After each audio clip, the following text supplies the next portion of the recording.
नमस्कार, मैं हर्षित तिवारी। अभय न्यूज के 27 मई गुरुवार शाम की बुलेटिन में आप सभी का स्वागत है। आइए देखते हैं दिन भर की ताजा खबरें। हम आपको सूचित करना चाहते हैं कि यदि अभय न्यूज से कोई भी व्यक्ति किसी भी संदर्भ में आपसे संपर्क करता है तो उनका ऑफिशियल आईडी कार्ड जरूर चेक करें और आईडी कार्ड नहीं होने पर 9826655205 या फिर 911111444007 पर हमें सूचना जरूर दें। हमें लगातार शिकायत मिल रही है कि कुछ लोग खबरों और विज्ञापन के संदर्भ में अभय न्यूज का उपयोग कर रहे हैं। ऐसे व्यक्तियों का हमारे संस्थान से कोई लेना देना नहीं है।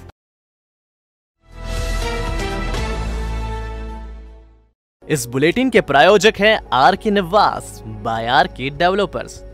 शानदार घर खरीदें अब अपने बजट में।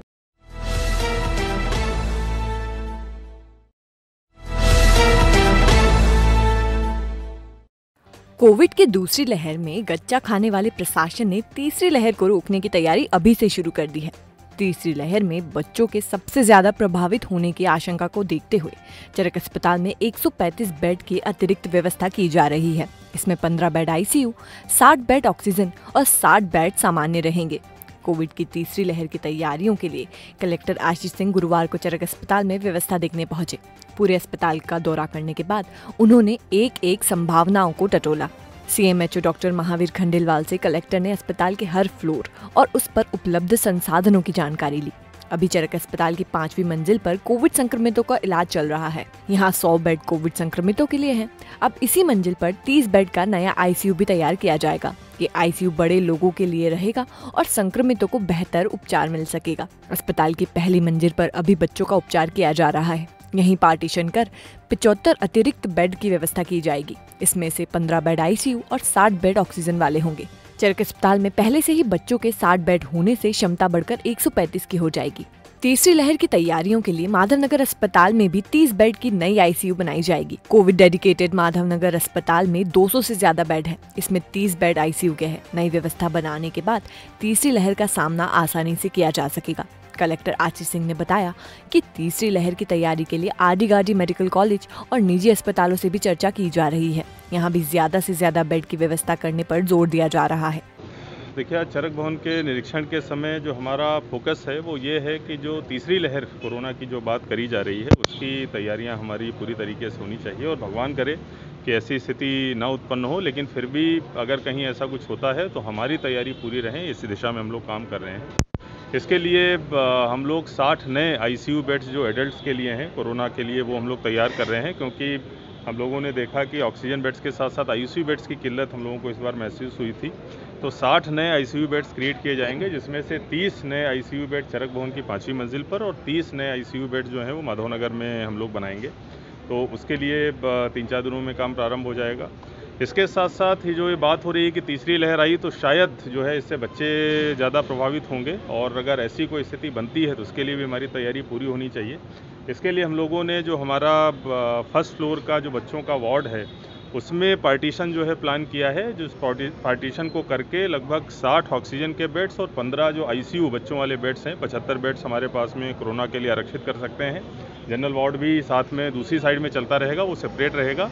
और इसके साथ साथ 60 नए ऑक्सीजन बेड जो हम लोग क्रिएट करेंगे, उस पर ऑक्सीजन लाइन डालने का काम 3-4 दिनों में चालू होगा।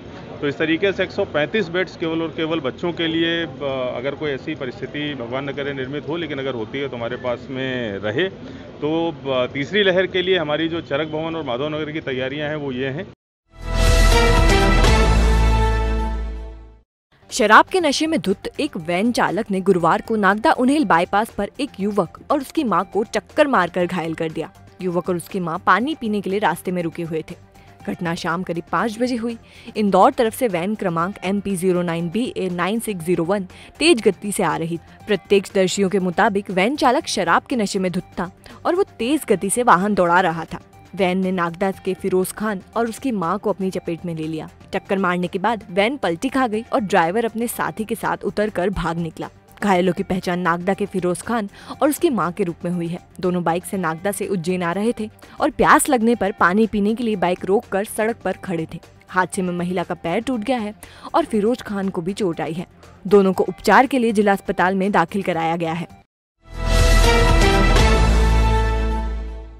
लॉकडाउन के दौरान इंदौर मालवा मिल चौराहे पर बेवजह घूमते पकड़े गए अपने रिश्तेदारों को छुड़वाने के लिए घटिया विधायक रामलाल मालवीय इंदौर जा पहुंचे, लेकिन पुलिस अधिकारियों ने विधायक जी की बात पर तवज्जो नहीं दी और उनके सामने ही दोनों को अस्थायी जेल रवाना कर दिया। हालांकि विधायक मालवीय का कहना है कि वो जंजीर वाला चौराहा स्थित शेल्बी अस्पताल में भर्ती अपने देवास में रहने वाले परिचित से मिलने गए थे। इसी दौरान परिचित से मिलने के लिए देवास से उनके 2 बेटे आ रहे थे, जिन्हें मालवा मील चौराहे पर जांच कर रहे पुलिसकर्मियों ने रोक लिया। इस बात की जानकारी मिलने पर वो मालवा मील चौराहे पहुंचे और पुलिसकर्मियों से बात की, पर तब तक युवकों को अस्थायी जेल भेजा जा चुका था। शहर में ऑनलाइन लूडो का जुआ धड़ल्ले से जारी है। इसे चलाने वाले सोनू उर्फ कृष्णा वाधवानी ने पुलिस को खुला चैलेंज भी दे दिया है कि खेल तो जारी रहेगा और लॉकडाउन के बाद मेघदूत गार्डन में पार्टी भी होगी। ऑनलाइन लूडो के नाम पर कृष्णा वाधवानी रोज जुआ खिलाकर हजारों रुपए पीट रहा है। ऑनलाइन चल रहे जुए में सोनू खेलने वालों को जीतने पर 100 रुपए के बदले 180 रुपए देने का वादा कर रहा है। उसने दाव पर लगने वाली राशि के अनुपात पे इनाम का स्लैब भी बनाया है। जुआ खिलाने के लिए कई व्हाट्सएप ग्रुप बना रखे हैं और इन पर लोगों को आमंत्रित कर ऑनलाइन लूडो खिलाया जा रहा है। लूडो के इस खेल में सोनू की बगैर कुछ किए दिए ही अंधी कमाई हो रही है। अगर हम 4 लोगों के एक गेम का गणित निकालें तो 400 रुपए के दाव पर सोनू को 220 रुपए की बचत हो रही है, क्योंकि जीतने वाले को वो केवल 180 रुपए ही देता है। जुआ खिलाने के लिए सोनू ने 100 से ज्यादा ग्रुप बना रखे हैं। अगर मोटे तौर पर हम 100 ग्रुप भी पकड़े तो इनसे उसकी रोजाना 22,000 रुपए की कमाई हो रही है, वो भी बगैर कुछ किए धरे। अभय न्यूज पर बुधवार को खबर प्रसारित होने के बाद सोनू ने प्रशासन को खेल जारी रखने की चुनौती दी है। उसने व्हाट्सएप ग्रुप पर लिखा है कि खेल तो चलेगा और लॉकडाउन के बाद स्पेशल 4 प्लेयर को मेघदूत गार्डन में पार्टी भी दी जाएगी। अब देखना ये है कि बड़े बड़े मामले खोलने वाली उज्जैन पुलिस की साइबर सेल सोनू के काले धंधे को पकड़ पाती है या फिर नहीं। बागपुरा में कभी उजाड़ पड़े बगीचे की दशा बदल गई है। यहाँ के रहने वाले खलीफा राजकुमार केरोल ने अपनी लगन, मेहनत एवं धन से बगीचे का कायाकल्प करा दिया है। गार्डन में लगे पौधों बरबस लोगों को अपनी और आकर्षित कर रहे हैं। बगीचे का कुआं जर्जर हो गया था, इसका जीर्णोद्धार केरोल ने कराया है। अब इस कुएं से भरपूर पानी मिल रहा है। इससे बगीचे की सिंचाई भी हो रही है और मोहल्ले वालों की जरूरत भी पूरी की जा रही है। राजकुमार केरोल ने बताया कि बगीचे में लोग आते हैं तो अच्छा लगता है। ये हमारे आदरणीय बड़े भैया श्री राजकुमार केरोल खलीफा जी हैं, जिन्हें हम प्यार से खलीफा बोलते हैं। और इतना सुंदर बगीचा जो आप आज देख रहे हैं, ये पहले बगीचा नहीं कूड़ादान हुआ करता था। साफ सफाई कर्मचारी जब सुबह आते थे तो यहाँ पर पूरे बागपुरे का कचरा एकत्रित करके इस बगीचे के अंदर डाला करते थे। और पिछले दिनों जब लॉकडाउन लगा तो हम लोगों ने भैया से बोला कि भैया इस बगीचे का अपन निर्माण करते हैं ताकि मोहल्ले को अच्छा सुंदर स्वरूप दिया जाएगा। तो भैया ने बिना किसी विचार के और बिना किसी धन की परवाह करते हुए तन मन धन से सहयोग करके, और हमारे अंकल है सतीश टटवाल जी हैं, लालचंद मेहर जी हैं, और भी हमारे कई मित्र जिनके सहयोग से ये सब संभव हो पाया है। बगीचे में से लेकर पानी अच्छा, नल में परेशानी आ रही है, पर हमको यहाँ बगीचे में नल लगाए जब से परेशानी नहीं है, ले लेते हम पानी जब भी जरूरत पड़ती है जब ले लेते। ये हमारे खलीफा जी हैं, राजकुमार जी। हाँ, उनके नेतृत्व में ये काम हुआ है। अच्छा। खलीफा जी मतलब क्या करते हैं? मतलब ये एक सामाजिक कार्यकर्ता है। हाँ। और समाज के अंदर ये गतिविधियों में शामिल रहते हैं। पिछली बार जब पानी का संकट आया था, हाँ। तो उसमें भी इन्होंने बढ़ चढ़ के हिस्सा लिया था। और यहाँ से काफी दूर कुआं है, हाँ। उसमें बहुत बड़ी पाइपलाइन डाल करके पूरी समाज को पानी पिलाने का काम किया। कोरोना महामारी में सार्थक भूमिका निभाता अमलतास हॉस्पिटल। यहाँ है 550 बिस्तरों वाला सर्व सुविधा युक्त कोविड वार्ड, जिसमें 100 बेड का आईसीयू और 450 बेड ऑक्सीजन सुविधा से लैस है। अमलतास इंस्टीट्यूट ऑफ मेडिकल साइंस के संस्थापक सुरेश सिंह भदौरिया व चेयरमैन मयंक राज सिंह भदौरिया के मार्गदर्शन में हॉस्पिटल की ट्रेंड स्टाफ और अनुभवी चिकित्सकों की टीम हर पल मरीजों की सेवा के लिए तैयार रहती है। ये पहला ऐसा हॉस्पिटल है जहाँ का एक भी स्टाफ संक्रमित नहीं हुआ।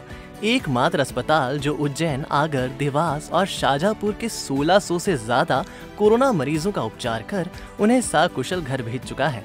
हर वक्त है आपके साथ अमलतास हॉस्पिटल। हमारा पता है बांगरगांव, देवास उज्जैन हाईवे 7272426514 और 7024107416। देवास के अमलतास अस्पताल में गुरुवार को कैबिनेट मंत्री मोहन यादव ने 40 बिस्तर वाली शिशु रोग आईसीयू का शुभारंभ किया। ये आईसीयू कोरोना की तीसरी लहर में बच्चों के प्रभावित होने की आशंका के चलते महज 15 दिन में तैयार किया गया है। आईसीयू में आधुनिक मशीनें लगाई गई हैं। इसमें ventilator, BiPAP, central oxygen supply और बिस्तर पर ही एक्सरे जैसी सुविधाएं उपलब्ध कराई गई है। चेयरमैन मयंक राज भदौरिया ने बताया कि तीसरी लहर को देखते हुए ये आईसीयू बहुत ही कम समय में तैयार किया गया है।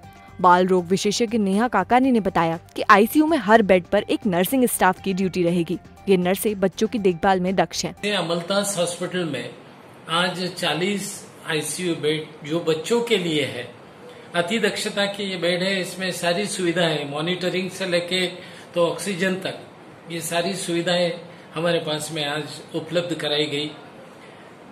मंत्री महोदय जो यहाँ पर पधारे थे, डॉक्टर यादव साहब, उनके कर कमलों द्वारा इस सेवा का, इस अति दक्षता कक्ष का आज उद्घाटन सवेरे हुआ। और मैं ये बताना चाहता हूँ कि अमलतास हॉस्पिटल हमेशा ही सेवा में लगा है। यहाँ के जो डॉक्टर्स हैं ये सेवा भाव से अपनी सेवाएं गत 1 साल से ऊपर हो गया अपनी जान जोखिम में डालकर कोरोना के योद्धा बोलकर पूरे चारों ही जिले के, उसमें उज्जैन होगा, देवास है, आगर है, शाजापुर है, ये चारों ही जिले के जो यहाँ पर कोविड के पेशेंट्स इनके सेवा में जुटे हैं। और मैं ये भी बताना चाहूँगा कि हमारे पास में जो रिकवरी, जो लोगों का अच्छा होने का रेट भी बहुत ज़्यादा है और ज़्यादा से ज़्यादा लोग इस अस्पताल का प्रयोग करके उनको उसका फायदा हुआ है और अच्छे होकर, अच्छे सेहतमंद होकर यहाँ से गए हैं।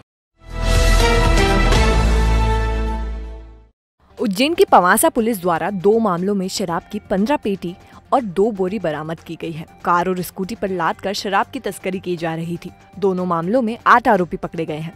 पहले मामले में बंद श्री सिंथेटिक्स के पास जांच के दौरान एक कार को रोका गया था। इसमें 6 लोग सवार थे और उन्होंने कार की डिक्की में 15 पेटी शराब लाद रखी थी। शराब ले जाने का परमिट नहीं होने के कारण पुलिस ने शराब के साथ साथ वाहन भी जब्त कर लिया। दूसरे प्रकरण में शनि मंदिर के पास स्कूटी सवार 2 युवकों को रोका गया था।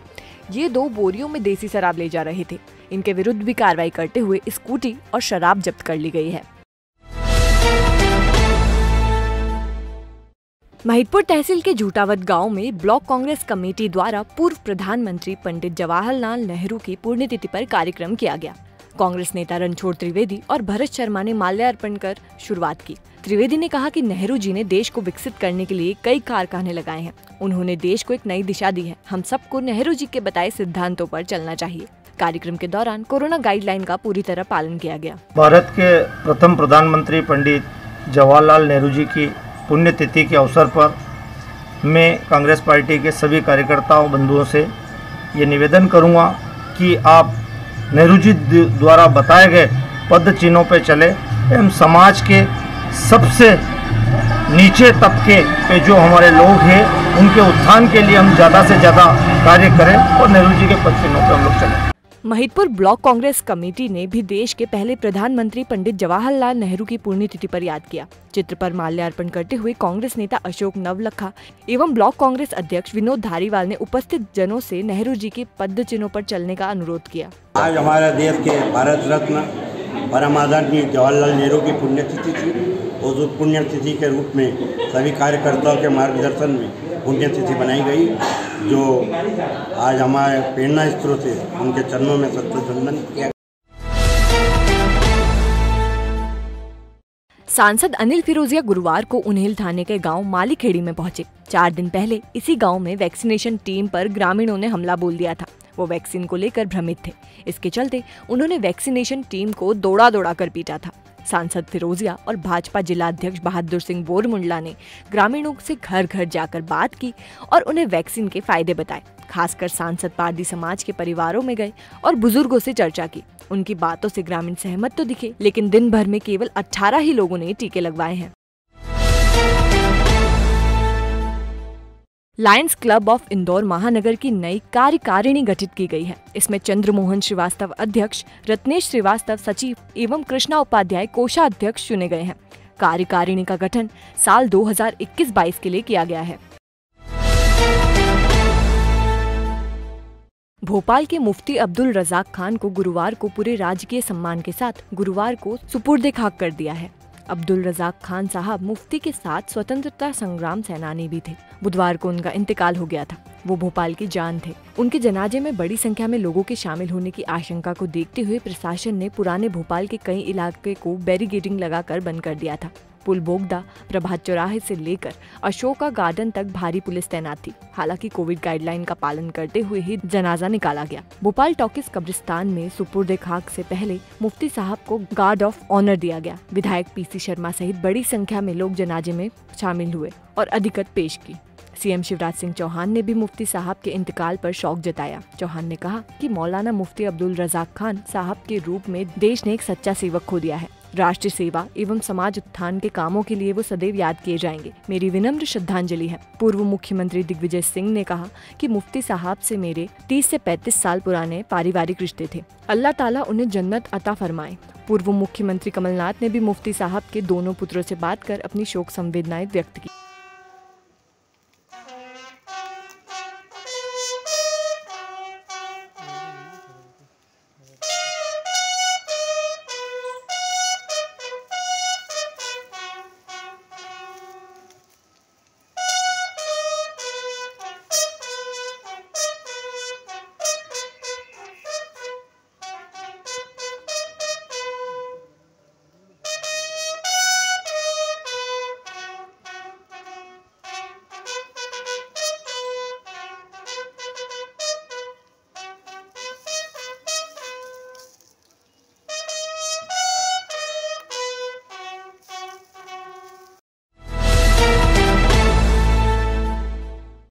वायरस के प्रभाव को कम करने के लिए करवाएं अपने ऑफिस, घर, दुकान, क्लिनिक, गोडाउन, 4 व्हीलर्स गाड़ियों का उच्चतम क्वालिटी के केमिकल से सैनिटाइजेशन और करें अपनी और अपनों की सुरक्षा।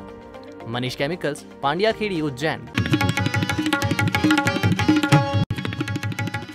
गुरुवार को आर्ट ऑफ लिविंग के माध्यम से International Association of Human Values and Automation Anywhere's द्वारा शासकीय धन्वंतरी आयुर्वेद चिकित्सा महाविद्यालय में संचालित 50 बेड कोविड सेंटर को 2 ऑक्सीजन कंसंट्रेटर उपलब्ध करवाए गए हैं। आयुष विभाग ने वैद्य आपके द्वार योजना प्रारंभ की है। इसके जरिए घर बैठे निःशुल्क आयुष चिकित्सा विशेषज्ञ से लाइव वीडियो कॉल द्वारा परामर्श लिया जा सकेगा। इस योजना के तहत आयुष की तीनों विधाओं आयुर्वेद, होम्योपैथी और यूनानी का परामर्श लिया जा सकेगा। माधव क्लब रोड स्थित दवा बाजार पर 28 मई शुक्रवार को सुबह 11 बजे से वैक्सीनेशन हेतु शिविर का आयोजन किया जाएगा, जिसमें दवा व्यवसायियों को वैक्सीन लगवाई जाएगी। भारत के प्रथम प्रधानमंत्री जवाहरलाल नेहरू की 57वीं पुण्यतिथि पर कांग्रेसियों ने सुबह 10 बजे कोठी रोड स्थित नेहरू पार्क में मूर्ति पर माल्यार्पण किया और दोपहर में कांग्रेस कार्यालय पर तस्वीर पर पुष्पांजलि भी अर्पित की।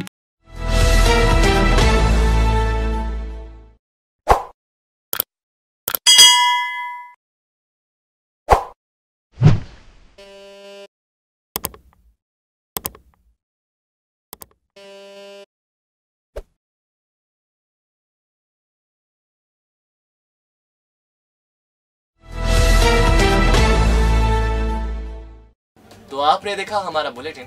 आपको हमारा बुलेटिन कैसा लगा, इसका फीडबैक कमेंट सेक्शन में जरूर दीजिएगा। कल फिर मिलेंगे नए बुलेटिन के साथ। नमस्कार।